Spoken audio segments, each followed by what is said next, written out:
I love dinosaurs. I love dinosaurs. Yeah, This is one fun. of the most beautiful experiences, like, Is in it my whole fun? life. It's just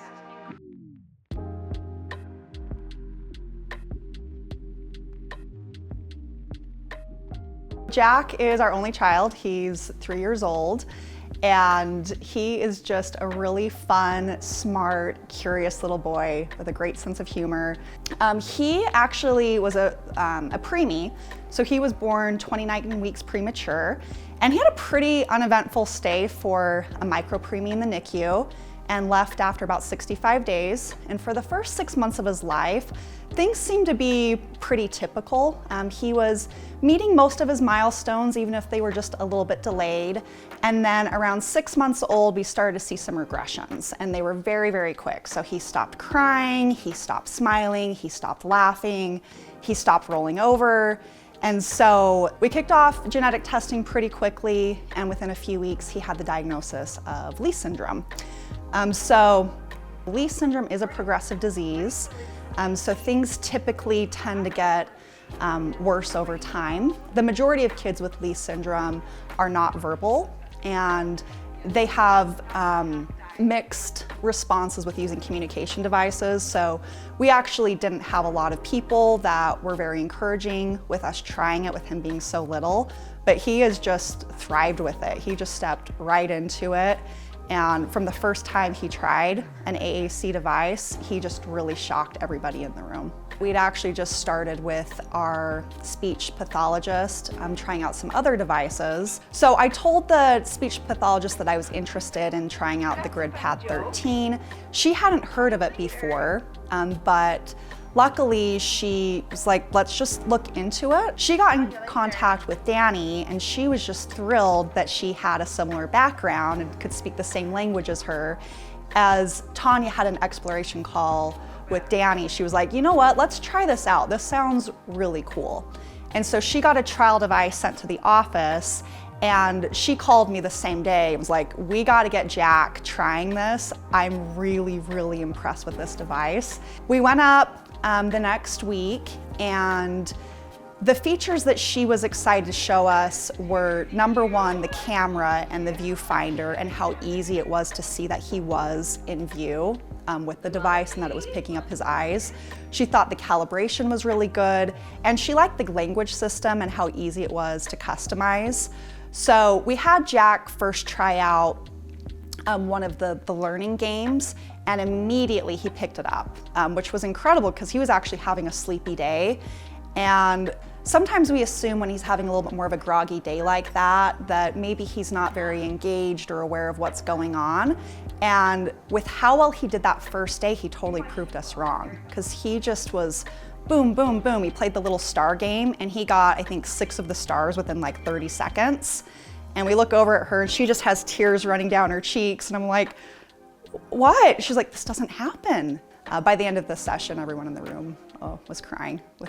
We were just so proud of Jack and so impressed with how well he was doing. Jack's now been using this device for about 4 months. And in that time, we've learned a lot of things about him, including some of his favorite things. So we now know his very favorite show is Moana. He asks to watch Moana pretty much every single day, which, typical toddler, he just wants to watch the same show on repeat. We know that he has a favorite stuffed animal. It's his blue monster. We know that he loves to invite grandma to come over and FaceTime her. His favorite Switch toy is his penguin. He prefers the penguin over the sloth. And so some of these things we could have guessed beforehand, but a lot of it I don't think that I could have, and it's really fun to see him do things that are very developmentally typical, like wanting to watch the same show over and over. There's been a lot of things that have been a fun surprise that way, just to see him doing typical things that a 3-year-old would do. So Jack is just such a unique and fun little boy. And the things that we love about him, I think, have only been amplified with the GridPad. So we always knew that he was a really funny boy with a great sense of humor. But with the GridPad, we saw that come out even more with how he likes to tease Dilbert the dog, how he likes to make little jokes, how he selects something that he thinks is funny, a silly little Samoji, and he looks over at us like, did you see that? Did you think that was funny? Did you like that?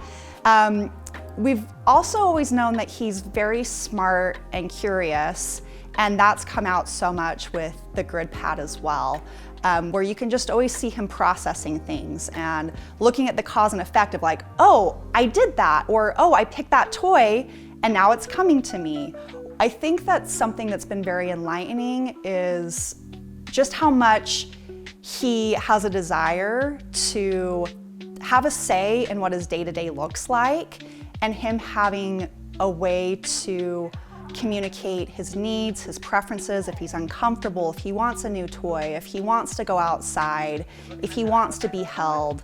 I think any mom of a toddler, you're constantly wondering, what do you need? What do you want? But when you have a child that can't speak, it's only amplified. And I feel like so much of my life as his mom is just wanting him to be engaged and happy, and for him to be able to express his opinions. And so that's just been a really beautiful thing for us to be able to communicate. I think when I look back on 2025, the thing I'm gonna remember most is him being able to have his voice this year. Jack's on the younger end of AAC users, and so we had a little bit of pushback at first of whether or not this was going to be a good time for him to try to use one. And we had a speech pathologist who was very much on board, as she had never had a child this young be so successful with one, but she's like, let's just try it out. Let's see how it goes. And so my advice would be, number one, keep asking until you find someone that's on board. And number two, be really patient with the progress, because the first session might not go very well. It might just be, let's see if we can just get the camera set up and get the eyes picked up. And it might take several weeks before it starts to click. And it might not be the right time. Maybe you do need to revisit it a few years from now, but I think that Jack has blown away everyone in his life with how well he's done. So I think it's worth a shot. I think the other thing too is, once the device is in your home, have a routine of how you're going to use it every day, and make sure that all of the caregivers know how to use it. So I know how to use it, Jack's nurse knows how, my husband, my mom, Jack's grandma, who's here all the time.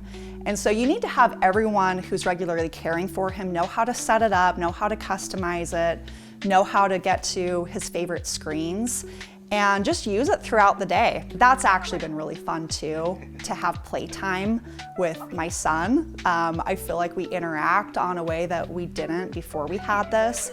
We play hide and seek, we play a little story game where he picks the characters and the setting, and I come up with a silly story. So there's a lot of fun things that we do in the afternoon with like game time. And then the evening, we also have a routine of, how are you feeling tonight? How do you feel like today went? What do you want to do tonight? Do you want to cuddle and watch a movie? Are you ready for bed? He picks his bedtime story when the time comes. He picks the stuffed animal that he wants to sleep with. And so every part of his day, he has an opportunity to make choices. And I think when you talk about quality of life, that's really at the center of it for our home.